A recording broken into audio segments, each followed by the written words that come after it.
I've had a very interesting morning here at the centre. I think you're doing wonderful work, because there's a lot that needs to be done.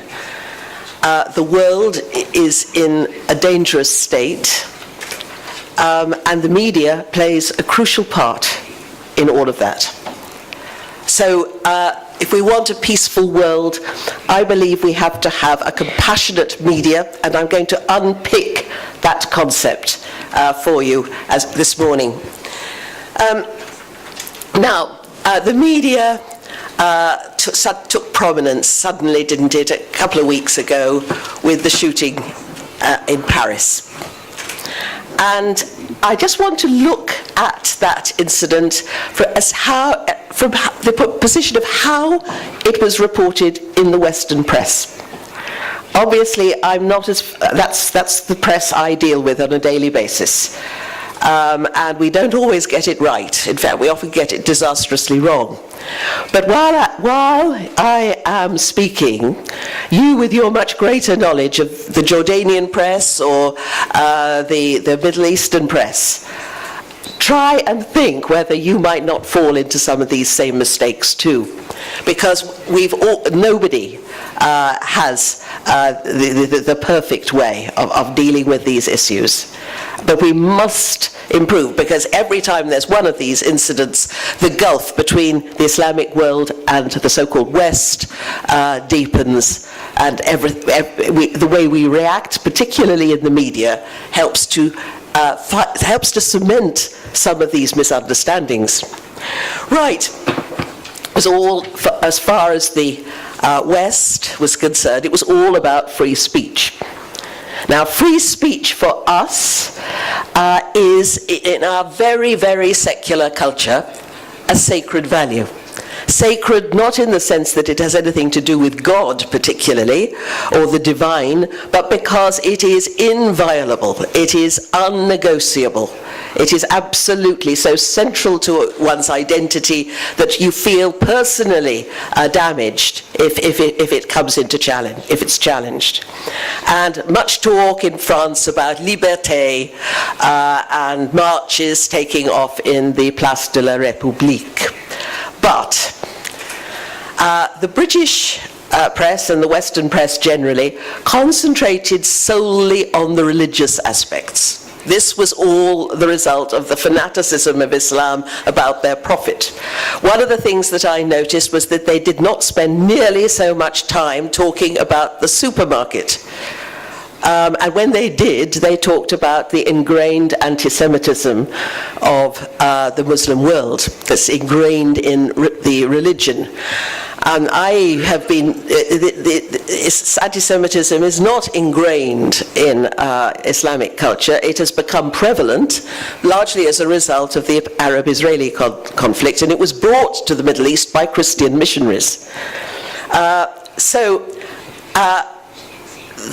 The issue is Palestine, of course. IS may have been behind that attack, and they want to reconquer Palestine. Politics is essential to it as religion. We have to look, when we're reporting these matters, at all the factors that go into these atrocities. Not just concentrating on one or two. We need to see all the issues involved and see them dispassionately. Now, look at our concentration on liberty. We love to think of ourselves as free, and we're bringing freedom to the world. This is not so. One of the things you need to do if you are going to be good media people is know your own history. And it's not all glorious.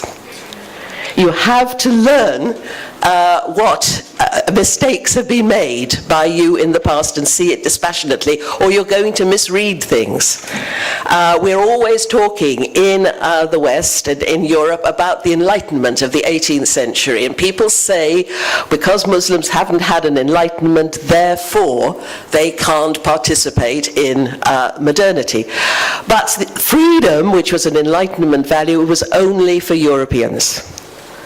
The founding fathers of the United States, who wrote in the Constitution, all men are created equal, were quite happy to own African slaves.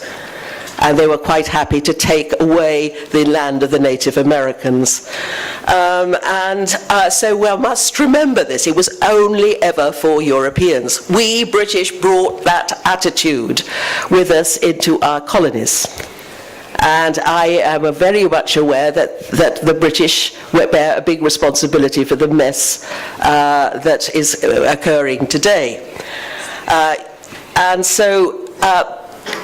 Keep looking dispassionately and learnedly at your own history. Become expert in it. And look at it, as we say, warts and all, the ugly bits as well as the glorious bits. And 17 people died in Paris. One death is enough. As the Quran says, to take one life is to destroy the whole world. But 2,000 people had recently been killed in Nigeria by Boko Haram, and 165 Pakistani children killed just a month earlier. These we must amplify. We must start honoring each other's dead as well as our own. Why? Because we're living in a globalized world. And I'm going to sort of unpick that a little bit later. So what does compassion mean? It does not mean pity, which is, this idea is ingrained because the whole concept has become so weakened in the West that when I was giving a lecture in Holland some years ago, I specifically said that compassion does not mean feeling sorry for people. And yet, in the Dutch translation of my lecture in the newspaper the following day, every time I used the word compassion, they translated it pity. So it is not pity. It means to feel with the other. It's about equality. It's often summed up in what's often called the golden rule. Never treat others as you would not like to be treated yourself. Look into your own heart, discover what gives you pain, and then refuse under any circumstance whatsoever to inflict that pain on anybody else. Not one of you can be a believer, said the Prophet Muhammad, peace be upon him, unless he desires for his neighbor what he desires for himself. Now, that means that if you don't like your sacred symbols defiled, don't defile the sacred symbols of others. And so I think that with all the free speech in the media, this is point 2, a compassionate media is responsible. I'm all for attacking stereotypes, and I'm going to come back to this later, negative stereotypical images that we have of one another in the media and in the culture. I'm all for sort of dismantling these because they do great harm. But I am not endorsing them. And I'm going to come back to that later.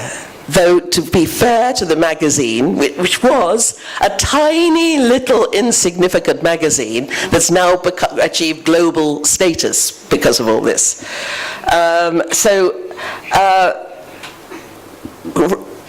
Other ways of looking at compassion is the Buddhist way, karuna, compassion. It means to take responsibility for the suffering and pain of the world. To look around the world and do whatever you can practically to assuage it. That is your job in the media. Not just to concentrate on your own pain, but the pain of others. Why? Because we're living in a globalized world. At a time when we're perilously divided, we are linked together more than ever before. Our economies are so interconnected that when stocks fall in one part of the world, markets tumble all around the globe that day. A bad economy in Africa will affect our personal economies at home. We can't live without each other. We are politically intertwined. Our histories are intertwined. The West and the Middle East, Britain and the Middle East, our histories are deeply intertwined. Britain and the Indian subcontinent, India, Pakistan, deeply intertwined. We are linked together electronically on the World Wide Web, so that we know more about one another than ever before, though the social media can also distort things too. So we must remember that the people who devised the Golden Rule, people like Confucius, the Buddha, Jesus, all who taught that as this is the basis of morality and the basis of social life. They were not living in peaceful societies, in lonely mountaintops or peaceful idyllic groves. They were living in societies like our own, where violence and injustice had reached a hideous peak. And they looked at the violence. Of course, the violence was puny compared with what we have today at our disposal.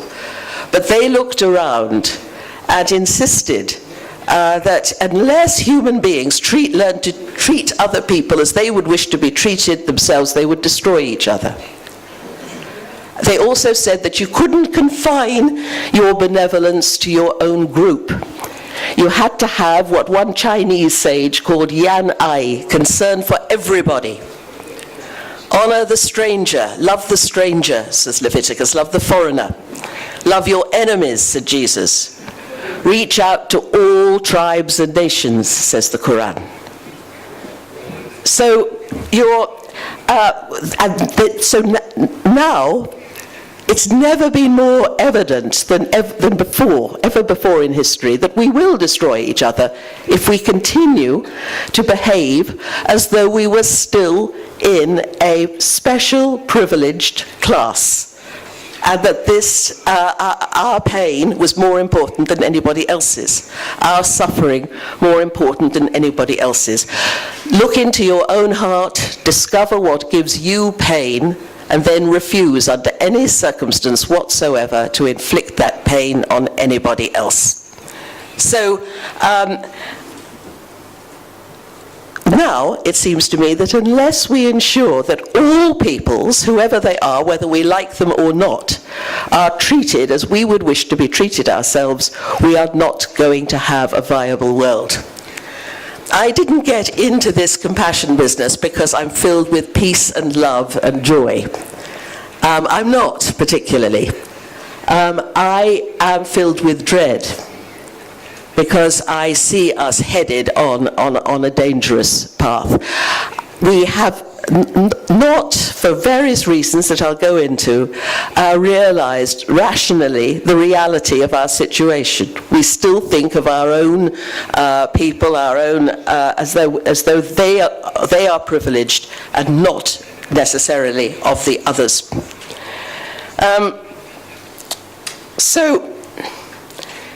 Dialogue is a word that's often touted around today. If only we could have dialogue, peace would break out. But there's precious little dialogue going on certainly in the West, I don't know what it's like here, and especially in the media. The person who invented dialogue in the West was Socrates. And there were two important things about a Socratic dialogue. When people came, number one, when people came to Socrates to talk to him, they thought they knew what they were talking about. But after half an hour of Socrates' relentless questioning, they found they didn't know the first thing about such basic practices as goodness or justice or courage. And the end of a Socratic dialogue always finishes with all the participants, including Socrates, scratching their heads and saying, we don't know anything at all. We've now got to go back to school and start again. And at that moment, Socrates said, you've become a philosopher because you realize the limitations of human knowledge. And He said, Socrates, on the last day of his life, according to Plato, that he was wise only in one respect. There's one thing that distinguished him from other people, was that he knew nothing at all, and other people didn't. And this is a very omniscient culture. It's filled in the news and on the media with sound bites. And people think they know a lot about matters. We're encouraged, especially in the West, to give voice to our opinions. And sometimes, if you happen to be listening in to some conversation on the radio where someone has phoned in to hold forth about their opinions on a topic, you realize that really the amount of reliable information they have could be comfortably contained on the back of a small postcard. And that is often true too in the media. Secondly, don't encourage a sense of omniscience, of all-knowingness. Remember how little you know. We talk about one another in an omniscient way. We often say, oh well, the trouble with her is, as though you could sum up in a single sentence the vast, fathomless mysteries of a human being. And we do it with whole countries, whole peoples, whole cultures too. And hence you get the stereotypes we're all guilty of that do such harm. The other thing that a Socratic dialogue was that it had to be courteous and gentle. Socrates said if a dialogue is conducted in malice, it will not do its work. Everybody must listen carefully to one another's opinions and let them change him in some way. It's no good going into dialogue with anybody unless you're prepared to be changed by the encounter. That doesn't mean that you're going to go over heart and soul to, say, the position of Mr. Netanyahu, for example. Of course not. But that you start beginning to realize that there are things you didn't know, or that some attitude in you has changed. If not, it's not worth going into a dialogue. It becomes a diatribe. Very often when we talk loftily in the West about going into dialogue with people, what we want to do is to attack them hard and force them to accept our own position. That's not what dialogue is. And if we want to conduct truly global dialogue, we have to be open to the other and listen. We don't listen. Often you'll see a television debate. Maybe it's conducted quite differently in Jordan, I don't know. But often you're watching a television debate and you can see that while one of them is talking on the panel, the others are not really listening. They're just simply thinking of the next brilliant remark that they're going to make, which is going to attack the other person. We have to listen. When I was on the Alliance of Civilizations, one of the recommendations which the UN didn't pick up was that we should conduct a survey in this region taking account of the pain on all sides that has been suffered. Holocaust survivors, Palestinians who've lost their homes, people who've been displaced, fear. And because very often when people are telling these stories and their narratives, we don't let them finish. People butt in and say, actually, it didn't happen like that. What actually happened was so and so and so and so. That's not the point of a narrative. Any psychologist, any person who involved in literature will tell you that a story, a narrative, is not necessarily about facts, but about, say, the pain that somebody has suffered. We have to listen to that pain and let ourselves be unsettled by the pain sometimes of our enemies. So listening and gentleness. It's often not enough for us in the West, in the media, to seek the truth. We also have to defeat and humiliate our opponents. This is not proper dialogue.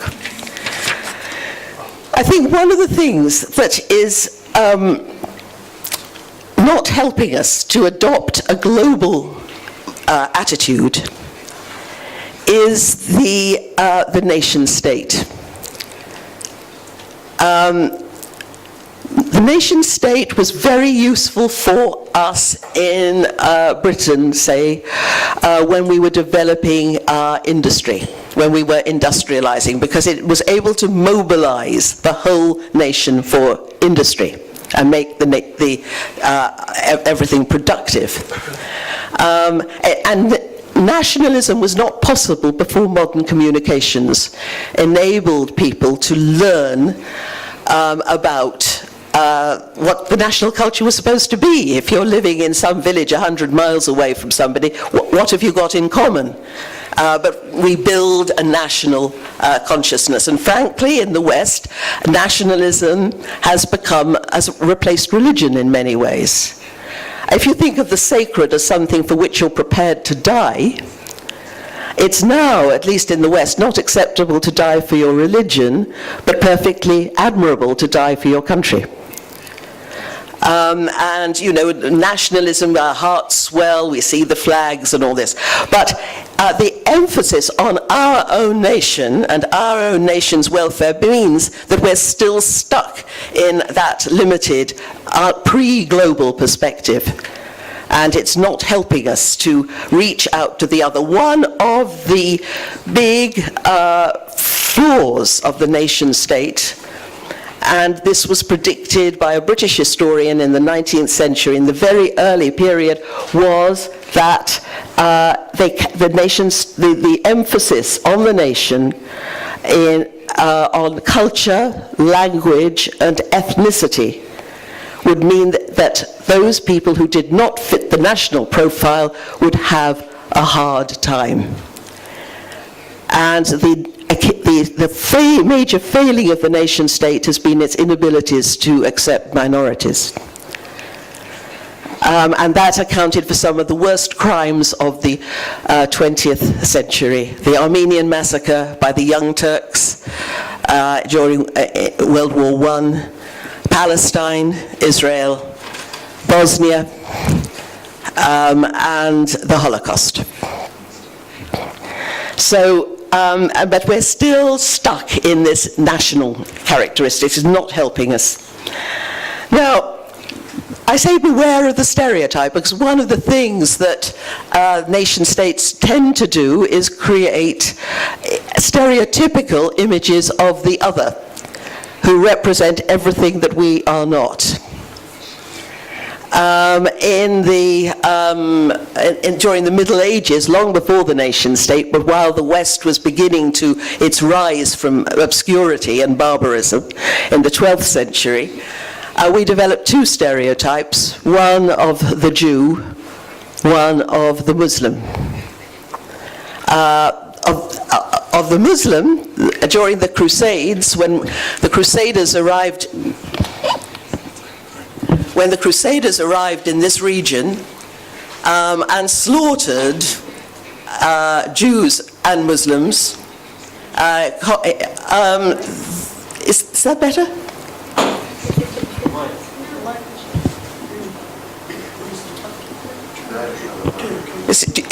Can you hear me, is what I'm asking? Yes, okay.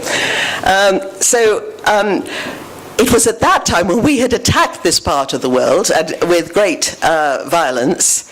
It was at that time that we created the image in the West of Islam as an essentially violent religion that had propagated itself by the sword. Not true.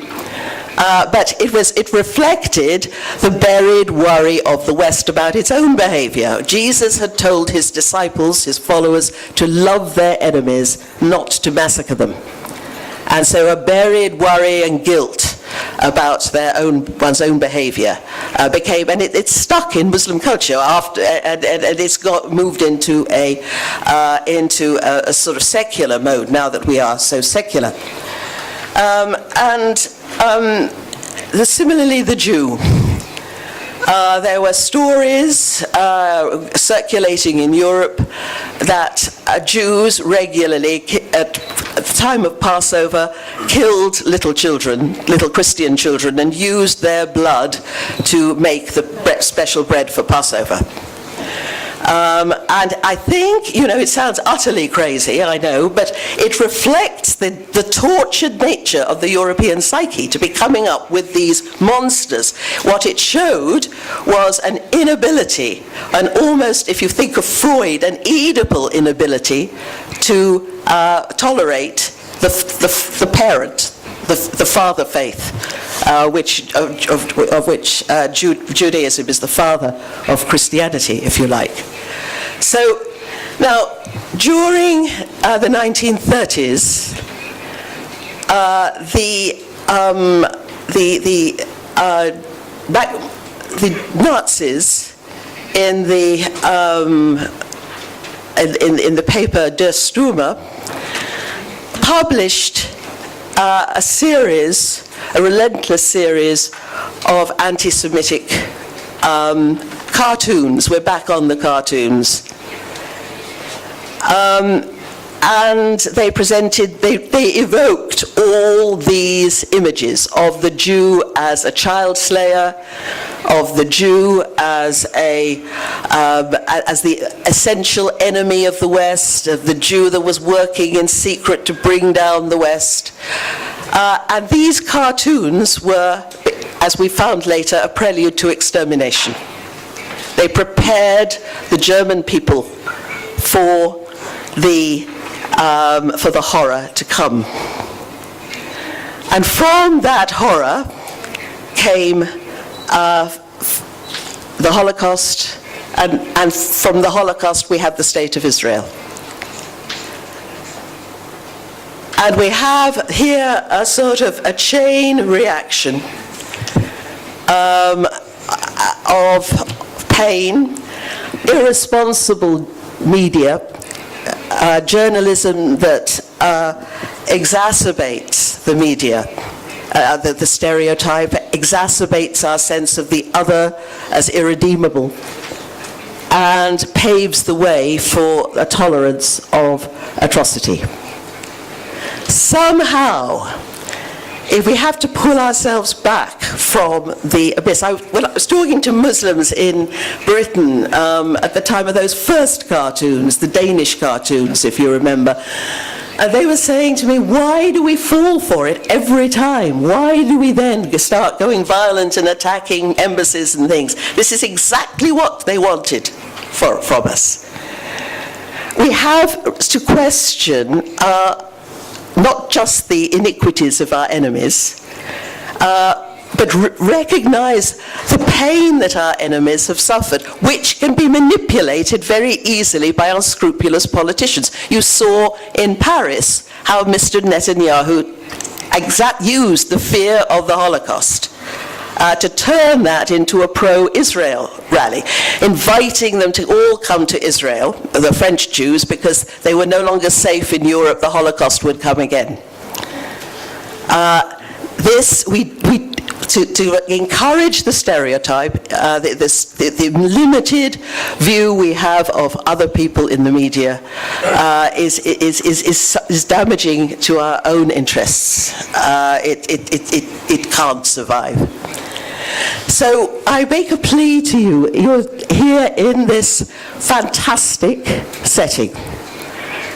You're having an opportunity, this I believe is very rare in the region, to study to be good, responsible journalists. Journalists who want to make the world a better place rather than just score a point, who want to make peace rather than stir up already established prejudice. And journalists who know your own culture, your own history, as well as the histories of your enemies. I think in all schools we should learn not just about our own history, but about the history of other peoples with whom we may have had contact through the centuries, and seen how we've affected one another. So I wish you very well. You have a hard task. You're here in Jordan, right on the front line of many of the problems that are tearing our world apart and endangering our world. And so you have a mission to make the world a safer and more peaceful place. Thank you.